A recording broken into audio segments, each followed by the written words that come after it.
Welcome to my channel. Halo semuanya, selamat datang di channel ini. Hari ini kita akan membahas tentang pemikir politik, yaitu Soekarno. Pemikiran Soekarno dalam bidang politik tidak hanya membentuk sebuah negara ini, tetapi masih relevan hingga sekarang. Apa saja sih konsep utama dari pemikiran politik Soekarno? Simak video ini sampai habis ya. Dadah! Kita belajar latar belakang pemikiran Soekarno dulu ya. Jadi Soekarno lahir pada tahun 1901 di tengah-tengah penjajahan Belanda. Sejak muda ia sudah peka terhadap ketidakadilan yang dialami rakyat Indonesia. Dulu ia pernah berpendidikan di Technische Hogeschool Bandung yang sekarang kita sebut sebagai ITB.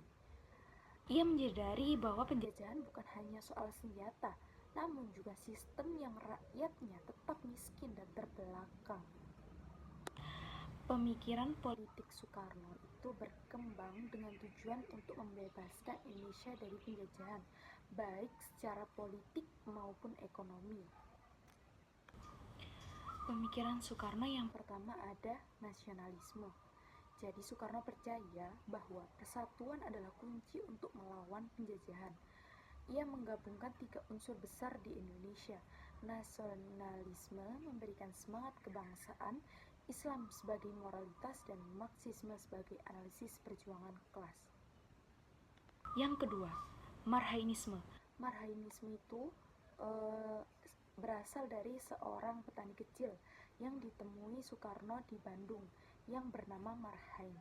Soekarno menyimpulkan bahwa rakyat kecil seperti Marhain adalah simbol dari ketindasan yang harus diperjuangkan. Selanjutnya yang ketiga, yaitu demokrasi terpimpin. Setelah kemerdekaan, Soekarno melihat bahwa sistem demokrasi liberal tidak cocok bagi Indonesia yang masih muda dan penuh perpecahan. Maka ia menawarkan konsep demokrasi terpimpin di mana keputusan politik harus dipandu oleh pemimpin yang kuat untuk menjaga stabilitas negara. Namun, konsep ini juga mendapat kritik karena dianggap memberi terlalu banyak kekuasaan pada satu orang. Pernah mendengar berdikari nggak? Apa itu ya? Diri di atas kaki sendiri.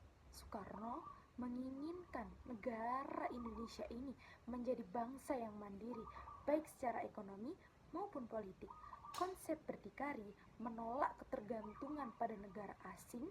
Soekarno mengaungkan ganyang neokolonialisme dan imperialisme sebagai bentuk perlawanan terhadap pengaruh asing yang dianggap merugikan Indonesia.